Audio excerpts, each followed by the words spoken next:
نحمد ونصلي على رسوله الكريم أما بعد بسم الله.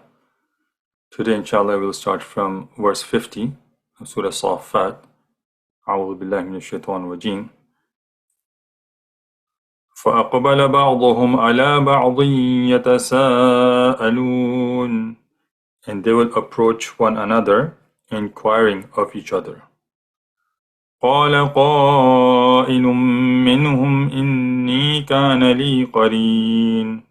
A speaker among them will say, Indeed, I had a companion on earth. يقول أئنك لمن المصدقين. Who would say, Are you indeed of those who believe? أئذا متنا وكنا ترابا وعظاما أئنا لمدينون. That when we have died and become dust and bones, we will indeed be recompensed. قال هل أنتم مطلعون. He will say, Would you care to look? فاطلع فرآه في سواء الجحيم. And he will look and see him in the midst of the hellfire. قال تالله إن كدت لتردين. He will say, By Allah, you almost ruined me. ولولا نعمة ربي لكنت من المحضرين. If not for the favor of my Lord, I would have been of those who brought in to hell. The people of paradise will converse with each other, and then sometimes they will even reflect on their past life in this world. So here, a man is mentioned who would recall a friend. And this friend used to challenge him and raise doubts. Do you really believe that these rotten bones will be resurrected again? So this person in paradise will now be allowed to see his friend in hellfire. And notice what this person exclaims.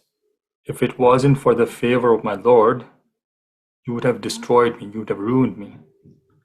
So this tells us about how strong the influence of peers and friends is, that if you keep company with disbelievers, or even with those believers who are weak in their faith, and they remain doubtful about the fundamentals of their religion, you will eventually be influenced by them. And their doubt can shake up even your own firm belief. As it comes in a narration narrated by Abu Hurairah in Sunan Abi Dawood, Nabi Sallallahu Alaihi Wasallam said, الرجل على دين خليه فلينظر أحدكم من يخالل.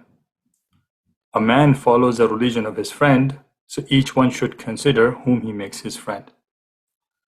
Another thing we learn from this verse is that it is only Allah Subhanahu wa Ta'ala who can protect us from the influence of bad friends and from other evils which could take a person to hellfire. As we know from Surah A'raf, verse 43, what the people of paradise will say, وَمَا كُنَّا لِنَهْتَدِيَ لَوْلَا أَنْ هَدَانَ اللَّهِ. And we would never have been guided if Allah had not guided us. So we make dua, Allah subhanahu wa ta'ala, Allahumma inni a'udhu bika min yawmi as-su'i, wa min laylat as-su'i, wa min sa'at as-su'i, wa min sahib as-su'i, wa min jari as-su'i fi dar al-muqam. O Allah, we seek refuge in you from bad days and bad nights and bad hours and bad companions and bad neighbors in place of our residence. Ameen. أَفَمَا نَحْنُ بِمَيِّتِينَ. Then are we not to die? إِلَّا مَوْتَتَنَا الْأُولَى وَمَا نَحْنُ بِمُعَذَّبِينَ. Except for our first death, and we will not be punished. So this is what the people of paradise will exclaim in extreme joy once they realize they will remain in paradise forever, without any punishment and without experiencing death again. إِنَّ هَذَا لَهُوَ الْفَوْزُ الْعَظِيمُ. Indeed, this is the great attainment. لِمِثْلِ هَذَا فَلْيَعْمَلِ الْعَامِلُونَ. For this kind of achievement, let the workers on earth work. In this world, we find many definitions of success. For some people, it is launching a profitable business or landing a prestigious job, or attaining fame in a particular industry or trade, or inventing a new product, or winning a gold medal in Olympics, or many similar milestones which people generally regard as success. Allah subhanahu wa ta'ala clearly defines for us and qualifies this as a supreme success and achievement. What is success? It is the entrance to paradise. That is the true success. And then Allah subhanahu wa ta'ala gives a clear instruction and command. Now that you know what blessings are in paradise, let people work hard in this world so they qualify for the best of rewards in the hereafter. And when we hear this command of Allah subhanahu wa ta'ala, deep in our hearts, we understand how hard it is these days to remain steadfast on the religion and be righteous. But this should not be a surprise to us. We were told by Nabi Sallallahu Alaihi Wasallam about the hardships in the future. Narrated by Anas bin Malik radhiyallahu anhu in Tirmidhi, Nabi Sallallahu Alaihi Wasallam said, يأتي على الناس زمان الصابر فيهم على دينه كالقابض على الجمر. There shall come a time upon the people in which the one who is patient upon his religion will be like the one holding onto a burning coal. Indeed, with all the troubles we see in the Muslim world and the oppression faced by Muslims across the globe, it seems we're already in such times, prophesied by Nabi Sallallahu Alaihi Wasallam. So how do we find courage and motivation to work towards paradise and obey the command of Allah subhanahu wa ta'ala that comes in this verse, لِمِثْلِ هَذَا فَلْيَعْمَلِ الْعَامِلُونَ. We turn towards the encouragement from Nabi Sallallahu Alaihi Wasallam, where he described how temporary and meaningless the hardships of this world will seem to us once we enter paradise. Narrated by Anas bin Malik radhiyallahu anhu, Muslim, Nabi Sallam said, يؤتى بأنعم أهل الدنيا من أهل النار يوم القيامة فيصبغ في النار صبغة ثم يقال يا ابن آدم هل رأيت خيرا قط هل مر بك نعيم قط فيقول لا والله يا رب ويؤتى بأشد الناس بؤسا في الدنيا من أهل الجنة فيصبغ صبغة في الجنة فيقال له يا ابن آدم هل رأيت بؤسا قط هل مر بك شدة قط فيقول لا والله يا رب ما مر بي بؤس قط ولا رأيت شدة قط. The most privileged people in the world from the people of the hellfire will come on the day of resurrection to be dipped in the hellfire. Then it will be said, O son of Adam, did you see any good? Did you get any blessing? He will say, no, by Allah, my Lord. Then the most miserable people in the world from the people of paradise will come on the day of resurrection to be dipped in the paradise. Then it will be said, O son of Adam, did you see any hardship? Did you have any distress? He will say, no, by Allah, my Lord, I did not see once any hardship or distress. Allahu Akbar. So such will be the experience of the paradise, of the hereafter. People in this world could be in the best of luxuries, but once they enter Jahannam, hellfire, they will feel they never experience any comfort. And similarly, people who are in difficulties, miseries, but they make it into paradise, they will feel that they never experience any hardship at all. Allahumma inni as'aluka ridaka wal jannah وأعوذ بك من سخطك والنار. Ameen. Let's review verses 50 to 61. Bad companions not only influence a person's beliefs and actions in this world, but are detrimental to the hereafter. And true success is to attain the everlasting life of paradise. And the contenders of paradise, people who wish to be in paradise, should excel in good deeds and refrain from sins, and bear the difficulties of this world and challenges and hardships that they face with the firm belief that all of it will be recompensed in the best of ways in the hereafter. And it is worth bearing that pain and saving your faith here than giving in, because in the end, paradise is our destination, and that will make us forget all the pains and difficulties of this world. أذلك خير نزلا أم شجرة الزقوم? Is paradise a better accommodation or the tree of Zaqqum? So nuzulan means ziyafatan, hospitality. And shajarat Zaqqum means shajaratun khabithatun mal'unatun min ta'ami ahli nari, an evil and cursed tree among the food of people of hell. So Zaqqum is a tree found in barren deserts. And there's some discussion among scholars whether it is the same tree in this world that will be given as food in hellfire, or it is an entirely different tree. But one way to think about this is just like the snakes and scorpions mentioned about hell, that they will be more dangerous than those in this world. The tree of Zaqqum could also be more gruesome there compared to this world, and Allah knows best. إِنَّا جَعَلْنَاهَا فِتْنَةً لِلظَّالِمِينَ. Indeed, we have made it a torment for the wrongdoers. So fitnatan min ibtila'an lahum haythu kadhabu biwujudi shajaratin finnar.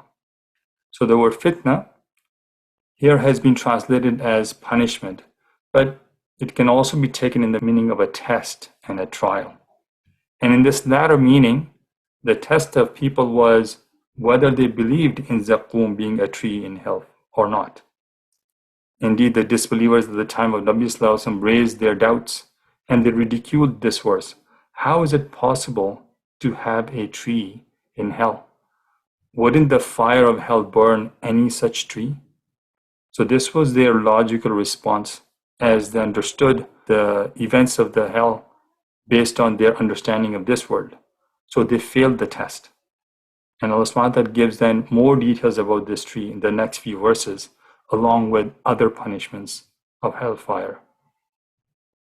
إنها شجرة تخرج في أصل الجحيم. Indeed, it is a tree issuing from the bottom of the hellfire. So أصل الجحيم من قعر جهنم, the bottom of hellfire. طلعها كأنه رؤوس الشياطين. Its emerging fruit as if it was heads of the devils. طلعها من ثمرها, its fruits. So what does it mean that the fruit of Zaqqum is like the head of a shaitan? It means that it is as repulsive and ugly as we imagine shaitan's head looks. Of course, we have not seen the face of shaitan, but we understand that based on all the evil that he has, it is not a favorable sight.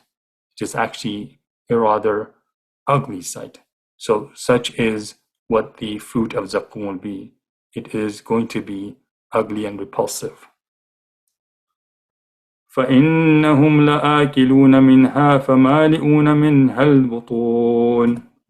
And indeed they will eat from it and fill with it their bellies. Even though Zaqqum has a worse fruit, there will be no other food for people of hell. So they will be compelled to satiate their hunger with Zaqqum. But it will not fulfill their needs either. As it comes in Surah Ghashiyah, verses 6 and 7, لَيْسَ لَهُمْ طَعَامٌ إِلَّا مِنْ ضَرِيعٍ لَا يُسْمِنُ وَلَا يُغْنِي مِنْ جُوعٍ. For them there will be no food except for a poisonous, thorny plant, which neither nourishes nor satisfies the hunger. ثُمَّ إِنَّ لَهُمْ عَلَيْهَا لَشَوْبًا مِّنْ حَمِيمٍ. Then indeed they will have after it a mixture of scalding water. So لَشَوْبًا means لَخَلْطًا وَمِزَاجًا, mixture. And حَمِيمٍ means مِن مَاءٍ حَارٍ بالغ الحرارة, extremely hot, boiling water. So after they had eaten Zaqqum, people of hell will feel thirsty. So they will be given a mixture of boiling water with pus and other filth. And as soon as this water comes close to their face, it will burn their skin. And when they drink it, it will melt their guts. As it comes in Surah Muhammad, verse 15, وَسُقُوا مَاءً حَمِيمًا فَقَطَّعَ أَمْعَاءَهُمْ. And they are given to drink scalding water, boiling water that will sever their intestines. Al-Iyadu Billah. ثُمَّ إِنَّ مَرْجِعَهُمْ لَإِلَى الْجَحِيمِ. Then indeed their return will be to the hellfire. So after the people of hell are punished with food, with drink, they are put further into the fire of hell. And what is the intensity of this fire? We learned that from Surah Ma'arij, verse 15 and 16. إِنَّهَا لَظَى نَزَّاعَةً لِلشَّوَىٰ. It will be the fierce flame that will strip off the skin. And this torture will not stop. They will keep going through this set of punishments, one after another. As we know from Surah Rahman, verse 44, يَطُوفُونَ بَيْنَهَا وَبَيْنَ حَمِيمٍ آن.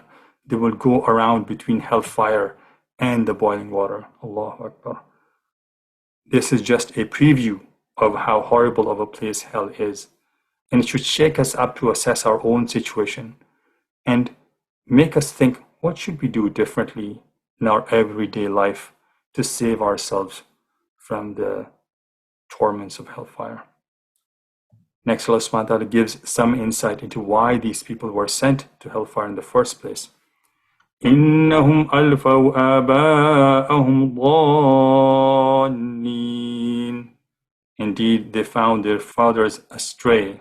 So alfaw means wajadu, found. فَهُمْ وَعَلَىٰ آثَارِهِمْ يُهْرَعُونَ. So they hastened to follow their footsteps. So يُهْرَعُونَ means يُسْرِعُونَ, to hasten. وَلَقَدْ ضَلَّ قَبْلَهُمْ أَكْثَرُ الْأَوَّلِينَ. And there had already strayed before them most of the former peoples. وَلَقَدْ أَرْسَلْنَا فِيهِمْ مُنذِرِينَ. And we had already sent among them warners. فَانظُرْ كَيْفَ كَانَ عَاقِبَةُ الْمُنذَرِينَ. Then look how was the end of those who were warned. إِلَّا عِبَادَ اللَّهِ الْمُخْلَصِينَ. But not the chosen servants of Allah. So these people were placed in hellfire because they blindly followed their forefathers. They continued the traditions and rituals they inherited and never questioned the validity of their practices. But Allah subhanahu wa ta'ala didn't leave it to their intellect alone. He sent messengers to clearly warn against shirk and against the traps of shaitan. But they never paid heed and not only ignored but ridiculed the messengers. So if someone cannot conceive and believe in the torments of hell described here, then they can definitely at least read history and learn about the destruction of those nations through various punishments. And then Allah subhanahu wa ta'ala makes an exception towards the end for those who are chosen servants of Allah subhanahu wa ta'ala, meaning who are mu'minun, who are believers. So the only way to protect yourself from the horrible fate of hellfire is to believe in Allah subhanahu wa ta'ala and to submit to the teachings of Islam. Let's review verses 62 to 74. People of hell will be served with zaqum, boiling water, and a scorching fire in succession and perpetuity. Blind following of beliefs and practices of forefathers is not excused for punishment. And then past nations were destroyed when they rejected their messengers and did not take heed from history. وَلَقَدْ نَادَانَا نُوحٌ فَلَنِعْمَ الْمُجِيبُونَ. And Nuh had certainly called us, and we are the best of responders. In the previous verses, Allah subhanahu wa ta'ala mentioned how past nations were destroyed. Now we learn about the people of Nuh alayhi salam as an example of those who were punished. Even after 950 years of calling people to Allah, very few accepted the message of Nuh alayhi salam. And when his people transgressed all limits, he called upon Allah subhanahu wa ta'ala to bring punishment upon them. We see in Surah Qamar, verse 10, فَدَعَا رَبَّهُ أَنِّي مَغْلُوبٌ فَانْتَصِرْ. So he invoked his Lord, indeed I am overpowered, so defend me. And then in Surah Nuh, verse 26, وَقَالَ نُوحُ رَبِّ لَا تَذَرْ عَلَى الْأَرْضِ مِنَ الْكَافِرِينَ دَيَّارًا. And Nuh said, my Lord, do not leave upon the earth from among the disbelievers an inhabitant. And indeed, then Allah subhanahu wa ta'ala accepted his dua. وَنَجَّيْنَاهُ وَأَهْلَهُ مِنَ الْكَرْبِ الْعَظِيمِ. and we saved him and his family from the great affliction. And what was that affliction? It was the great flood. وَجَعَلْنَا ذُرِّيَّتَهُ هُمُ الْبَاقِينَ, and we made his descendants those remaining on the earth. So there are a few opinions about this verse. Most scholars say that the population of the entire world is the progeny of the three sons of Nuh alayhi salam. And Ibn Abbas is reported to have said that all the survivors of Great Flood who onboarded the Ark of Nuh alayhi salam died except three sons and their wives. We also see in the narration that comes in Tirmidhi, narrated by Samurah bin Jundab, Nabi Sallallahu said, Samun Abul Arabi, wa Ya'fithu Abu Rumi, wa Hamun Abul Habashi. Sam was the father of Arabs, and Yafith was the father of Romans, and Ham was the father of Ethiopians. So according to this view, the people of Arabia and Persia are the progeny of Sam. And Ham is the father of African people, as well as perhaps Indians. And finally, the races of Turk, Mongols, Ya'juj and Ma'juj are descendants of Yafith. So that's one view, which is the majority view. Another view is that the flood of Nuh alayhi salam was not worldwide. It was localized to the land of ancient Arabia. So Arabs are indeed the progeny of Nuh alayhi salam, but other races continued to flourish in other parts of the world. That's the second view. And the third view is that the flood of Nuh alayhi salam was indeed worldwide, but not all races came from the progeny of Nuh alayhi salam. So there were many survivors in the Ark of Nuh alayhi salam. And then those survivors spread across the world. And that's how various generations and races came about that we see today. And Allah knows best. وَتَرَكْنَا عَلَيْهِ فِي الْآخِرِينَ, and left for him, meaning Nuh alayhi salam, favorable mention among later generations. سَلَامٌ عَلَى نُوحٍ فِي الْعَالَمِينَ, peace upon Nuh among the people of all the worlds. So وَتَرَكْنَا عَلَيْهِ means أَبْقَيْنَا لَهُ ذِكْرًا جَمِيلًا, we kept a good remembrance of him. And فِي الْآخِرِينَ means فِي مَنْ جَاءَ بَعْدَهُ مِنَ النَّاسِ, among those people who came after him, after Nuh alayhi salam. And indeed, as we look around today, Nuh alayhi salam is revered among the followers of all Abrahamic religions, whether it's Jews, Christians, and Muslims alike. إِنَّا كَذَلِكَ نَجْزِي الْمُحْسِنِينَ, indeed, we thus reward the doers of good. إِنَّهُ مِنْ عِبَادِنَا الْمُؤْمِنِينَ, indeed, he was of our believing servants. ثُمَّ أَغْرَقْنَا الْآخَرِينَ, then we drowned the disbelievers. So the historical event of Great Flood and the Ark is well established. Allah subhanahu wa ta'ala uses the story of Nuh alayhi salam to emphasize the outcome of believers versus disbelievers. And the same can be said for the accounts of many past nations who were destroyed because of their disobedience. The message is clear for us. The only way to salvation is to follow the divine guidance of Nabi Sallallahu Alaihi Wasallam, who is a prophet of our time and of all the times thereafter. Let's review verses 75 to 82. Allah subhanahu wa ta'ala listens to the supplication of righteous people, especially when they are wronged. And then the world population today is from the progeny of three sons of Nuh alayhi salam, Sam, Ham, and Yafith, who survived the great flood. We'll stop here inshallah. ربنا تقبل منا إنك أنت السميع العليم وتب علينا إنك أنت التواب الرحيم.